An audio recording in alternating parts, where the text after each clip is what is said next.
ಇತ್ತೀಚೆಗೆ social media star ಆಗಬೇಕು ಅನ್ನುವಂತಹ ಗೀಳು ಬಹಳಷ್ಟು ಜನರಲ್ಲಿ ಜಾಸ್ತಿ ಆಗ್ತಾ ಇದೆ.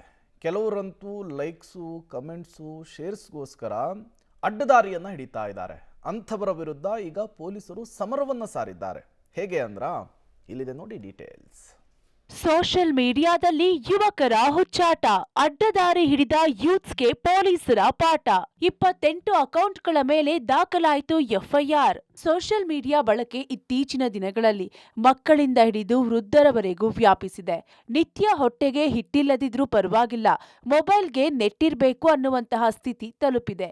ಇದರ ಮಧ್ಯೆ ಕಂಟೆಂಟ್ ಕ್ರಿಯೇಟ್ ಹೆಸರಲ್ಲಿ ಹಲವರು ಲೈಕ್, ಫಾಲೋ, ಕಾಮೆಂಟ್ಗಾಗಿ ನಾನಾ ಸರ್ಕಸ್ ಮಾಡುತ್ತಲೇ ಇರುತ್ತಾರೆ.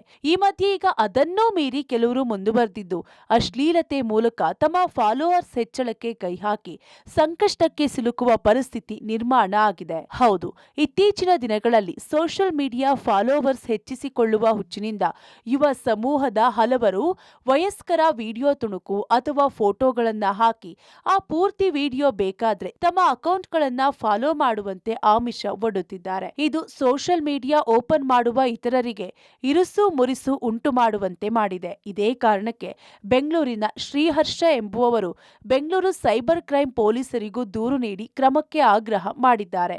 ಕಂಟೆಂಟ್ ಕ್ರಿಯೇಟರ್ಸ್ ಅಂತಂದು ಇದನ್ನ ಮಾಡ್ಕೊಂಡ್ಬಿಟ್ಟು ಫಾಲೋವರ್ಸ್ ಜಾಸ್ತಿ ಮಾಡಿಸ್ಕೋಬೇಕು, ಲೈಕ್ ಜಾಸ್ತಿ ಆಗಬೇಕು, ತಮ್ಮ ವಿಡಿಯೋ ಜಾಸ್ತಿ ಇದಾಗಬೇಕು ಅಂತಂದು ಇವ್ರು ಈ ಥರ ಪ್ರಚಾರ ಮಾಡೋದ್ರಿಂದ ಸೋಷಿಯಲ್ ಮೀಡಿಯಾ ಅನ್ನೋದು ಗಬ್ಬೆದೋಗ್ಬಿಟ್ಟಿದೆ. ಅಂದರೆ ಇನ್ಸ್ಟಾಗ್ರಾಮ್ ಆಗಿರ್ಬೋದು, ಫೇಸ್ಬುಕ್ ಆಗಿರ್ಬೋದು, ಯೂಟ್ಯೂಬ್ ಆಗಿರ್ಬೋದು, ಎಲ್ಲ ಪ್ಲಾಟ್ಫಾರ್ಮ್ಗಳಲ್ಲಿ ಕೂಡ ಈ ಥರ ವೈರಲ್ ಆಗ್ತಿರೋದಕ್ಕೆ ಅಂದರೆ ಪ್ರಚಾರ ಮಾಡಿಬಿಟ್ಟು ಅಂಥವ್ರ ವಿರುದ್ಧ cyber crime police station central division ಅಲ್ಲಿ ಕಂಪ್ಲೇಂಟ್ ಅನ್ನು ಕೊಟ್ಟಿದ್ದೆ. ಸೊ FIR ಕೂಡ ಆಗಿದೆ. ಸ್ಕ್ರೋಲ್ ಮಾಡ್ತಾ ಇರ್ಬೇಕಾದ್ರೆ ಯಾವ ಕಂಡಿದೆ ಅಂತ 28 ವೆಬ್ಸೈಟ್ಗಳ ಮೇಲೆ ಕೊಟ್ಟಿದ್ದೀನಿ ಈಗ ಸದ್ಯಕ್ಕೆ.